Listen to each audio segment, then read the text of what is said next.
उसी त्योहार के विषय में बता रहा था, जिसमें मैंने सभी त्योहारों को बताते बताते अंत में एक बात बीच में बोली थी मैंने गोवर्धन पूजा के वक्त कि गोवर्धन पर्वत जो है प्रतिदिन तिल तिल करके घट रहा है। और अभी एक प्रश्न भी पूछा था कि भाई 30,000 मीटर जो ऊंचा पर्वत था जो कितने मीटर का रह गया है, तो वो केवल 30 मीटर का रह गया है। कहते हैं कि गोवर्धन पर्वत इतना बड़ा था कि वो सूर्य को पूरी तरह आच्छादित कर देता था, पूरी तरह उसको ढक देता था। तो अब हुआ क्या, एक बार पुलस्त्य ऋषि जो हैं घूमते घूमते तीर्थाटन करते हुए गोवर्धन पर्वत के पास से गुजर रहे थे, तो उन्हें गोवर्धन पर्वत की सुंदरता बहुत ही अच्छी लगी, उनके मन को भागे। उन्होंने सोचा यार ये गोवर्धन पर्वत जो है मेरे शहर में होना चाहिए। और वो कहाँ के थे, काशी के थे, जिसको हम क्या कहते हैं, वाराणसी। काशी के थे। उन्होंने कहा भाई ये गोवर्धन पर्वत जो है मैं काशी लेकर के जाऊंगा और वहीं पर मैं इसकी नित्य प्रति पूजा किया करूंगा। तो ऐसा सोच करके वो गोवर्धन पर्वत के पिता के पास पहुंचे। उनके पिता का नाम क्या था, द्रोणाचल पर्वत। ये आरती बोल रही है, ताली बजाएं आप इसके लिए। तो द्रोणाचल पर्वत के पास वो पहुंचे और सीधा सीधा जाकर उन्होंने सीधा ही कहा कि मुझे आपका जो पुत्र है ये बहुत अच्छा लग रहा है, कृपया आप ये अपना पुत्र मुझे दे दीजिए। अब इस प्रकार से कोई अपना पुत्र आसानी से तो दे नहीं सकता, उनको बहुत दुख भी हुआ, लेकिन पुलस्त्य ऋषि के तपोबल के आगे वो मना भी नहीं कर पाए। तो इसलिए लेकिन गोवर्धन पर्वत ने कहा कि मैं आपके साथ चलूंगा, लेकिन मेरी एक शर्त है, या ये मान लो कि आप मुझे एक वचन दीजिए तभी मैं आपके साथ काशी तक पहुंचूंगा। उन्होंने कहा जी बोलो क्या है। तो गोवर्धन पर्वत ने कहा कि ऐसा है, जहां भी आप मुझे स्थापित कर देंगे या मुझे रख देंगे, मैं वहां से फिर हिलने वाला नहीं हूं, वहां से मैं फिर उठ करके नहीं जाऊंगा। लेकिन विचार ये भी करनी है कि आप मुझे लेकर के कैसे जाओगे। तो पुलस्त्य ऋषि ने कहा कि मैं अपने तपोबल से आपको अपने हाथों पर उठा करके ले जाऊंगा, इसलिए आप मेरे हाथ पर विराजमान हो जाइए। ऐसा पहले हो चुका है, हनुमान जी बुलाए थे, ठीक है, इसलिए कोई शंका करने की जरूरत नहीं। तपोबल हाथ में बहुत कुछ हुआ है।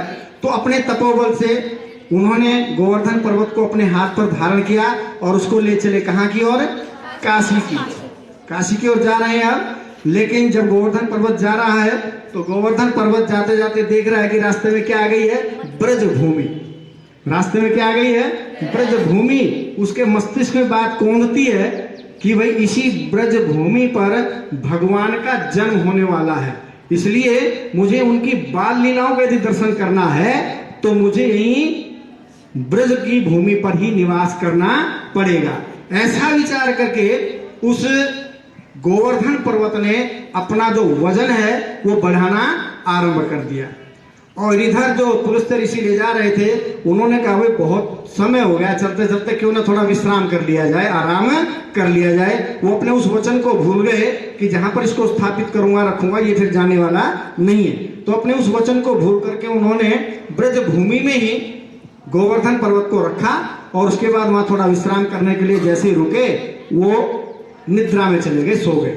और सो के जैसे ही उठे तो उन्होंने कहा भाई चलो तो गोवर्धन पर्वत रास्ते में इसको वाराणसी यानी कि काशी लेकर के चलना है। तो जैसे वो उठाने लगे तो गोवर्धन पर्वत टस से मस भी नहीं हुआ, क्योंकि वो तो चाहता ही वहीं बैठना था और उसने वचन भी ले रखा था। तो गोवर्धन पर्वत को पुलस्त्य ऋषि ने कहा भाई तू चलता क्यों नहीं है, तुझे तो काशी में जाना है। उसने कहा हे ऋषिराज, हे मुनिवर, आपको मैंने पहले ही कहा था कि जहां आप मुझे स्थापित कर देंगे और आपने मुझे वचन भी दिया था, तो मैं अपने वचन के अनुसार अब यहां से जाने वाला नहीं हूं। यह कहकर के पुलस्त्य ऋषि को बड़ा क्रोध आया। उन्होंने कहा भाई ठीक है तू नहीं चल रहा है, लेकिन मैं तुझे श्राप देता हूं, आज से तू प्रतिदिन क्या होगा, तिल तिल करके घटता रहेगा। तो जो द्वापर युग में यानी कि आज से लगभग 5,500 6 हजार वर्ष पहले 30,000 मीटर ऊंचा था, आज की तारीख में वो मात्र कितना ऊंचा रह गया है, 30 मीटर। और गोवर्धन पर्वत को सभी लोग मान सम्मान से प्यार से क्या कहते हैं, गिरिराज। और ये कहा जाता है यदि कोई भी व्यक्ति अपनी इच्छा पूर्ति करना चाहता है तो वो मन में किसी भी प्रकार की इच्छा करके यदि गिरिराज की गोवर्धन पर्वत की परिक्रमा करता है तो उसकी इच्छा पूर्ण होती है, पूरी होती है। और ये परिक्रमा जो है वो 7 कोस की है। कितने कोस की, 7 कोस की, 21 किलोमीटर की। और यहाँ पर दो परिक्रमाएं हैं, एक छोटी और एक बड़ी। लगभग एक 9 किलोमीटर की है और दूसरी 12 किलोमीटर की है। तो बहुत से लोग अपनी इच्छा पूर्ति के लिए कहाँ जाते हैं? गोवर्धन पर्वत पर जाते हैं, गिरिराज पर जाते हैं। और विशेष तौर पर गोवर्धन पूजा के दिन जो वहां पर जाता है और अपनी इच्छा की मांग करता है और उसकी परिक्रमा करता है, तो निश्चित रूप से ही उसकी इच्छा पूर्ण होती है। तो ऐसे गिरिराज पर्वत का महात्म्य है, महत्व है, जो पुलस्त्य ऋषि के कारण तिल तिल करके प्रतिदिन क्या हो रहे हैं?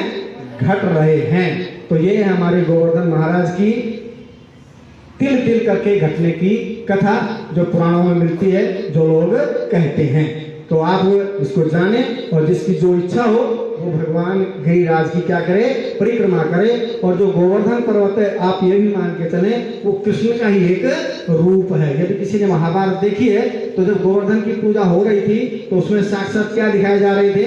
भगवान कृष्ण को ही दिखाया जा रहा था। तो मान मर्दन किया इंद्र का और भगवान ने फिर उसी को अपनी चुटकी उंगली पर धारण भी किया और 56 दिनों तक उनकी रक्षा भी की। और अंत में अन्नकूट हुआ। तो गोवर्धन पूजा के दिन अन्नकूट के द्वारा भगवान गोवर्धन की क्या की जाती है? भोग लगाया जाता है, उनकी पूजा अर्चना की जाती है। तो बहुत बहुत धन्यवाद।